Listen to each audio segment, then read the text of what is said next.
Masuknya agama dan budaya Hindu-Buddha di Nusantara. Sebelumnya, perkenalkan, nama saya Jovan Octavian dari kelas 10B, asal sekolah saya SMA Negeri 2, Nunukan Selatan. Ya, tujuan pembelajaran kita hari ini ialah setelah kegiatan pembelajaran satu ini diharapkan dapat menyimpulkan berbagai sumber dan teori masuknya agama Hindu-Buddha ke Nusantara. Langsung saja ke materi yang pertama, yaitu sumber sejarah. Ya, sumber sejarah ini ada 6. Yang pertama, A. Sumber dari India. Bukti adanya hubungan dagang tersebut dapat diketahui dari kitab Jataka dan kitab Ramayana, tetapi tidak menyebutkan kapan India mengenal Indonesia. Kitab sastra India yang dapat dipercaya adalah kitab Mahanidesa, yang memberi petunjuk bahwa masyarakat India telah mengenal beberapa tempat di Indonesia pada abad ke-3 Masehi. Dalam kitab Geografi Hike yang ditulis pada abad ke-2 juga disebutkan telah ada hubungan dagang antara India dan Indonesia.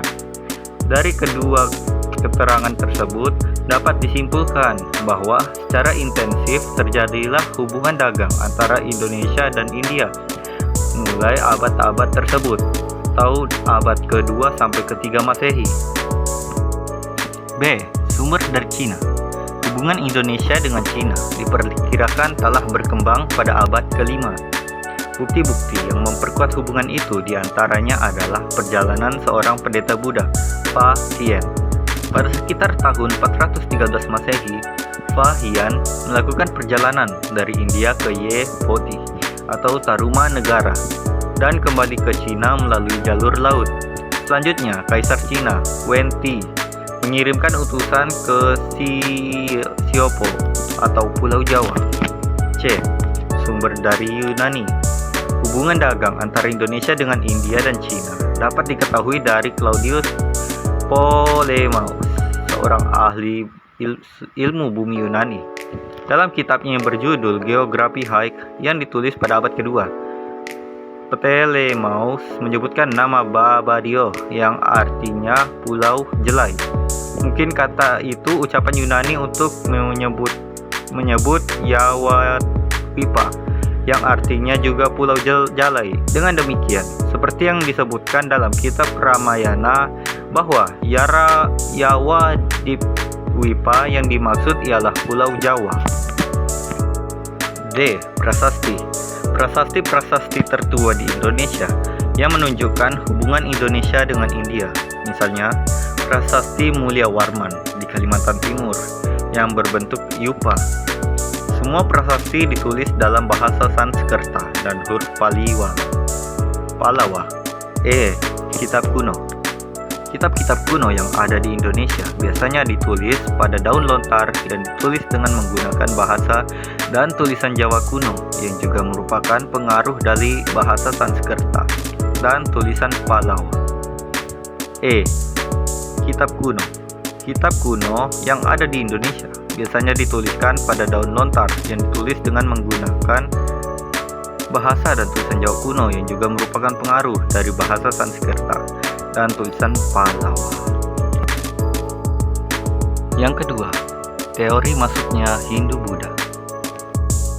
Ya, di sini saya singkat saja. Ada 4 di sini teori masuknya Hindu-Buddha. Yang pertama, teori Brahmana. Yang kedua, teori Ksatria. Yang ketiga, teori Waisya. Dan yang terakhir, teori Sudra. Rangkuman. Dari uraian di atas terlihat bahwa hubungan dagang antara Indonesia dan India merupakan suatu faktor dalam proses masuknya pengaruh budaya India. Hubungan dagang telah menyebabkan terjadinya proses tersebut. Akan tetapi, proses Hinduisasi sendiri adalah sesuatu yang terpisah dari proses perdagangan. Akibat proses ini terjadi perubahan dalam birokrasi pemerintahan. Perubahan ini memang dapat berakibat pada jalannya perdagangan. Tetapi inti perubahan yang terjadi sebagian besar terletak pada bidang keagamaan. Hal ini bukan hanya berlaku untuk bidang-bidang yang jelas tercorak agama seperti sastra, seni rupa, dan seni bangunan suci, tapi juga berpengaruh pada tata upacara di keraton, organisasi ketatanegaraan, dan kelembagaan masyarakat. Baik, ini saja materi yang dapat saya sampaikan sebagai Jovan Octavian, murid SMA Negeri 2 Negeri Selatan. Jika saya ada salah kata, mohon dimaafkan. Wajarlah, saya manusia, bukan nabi boy.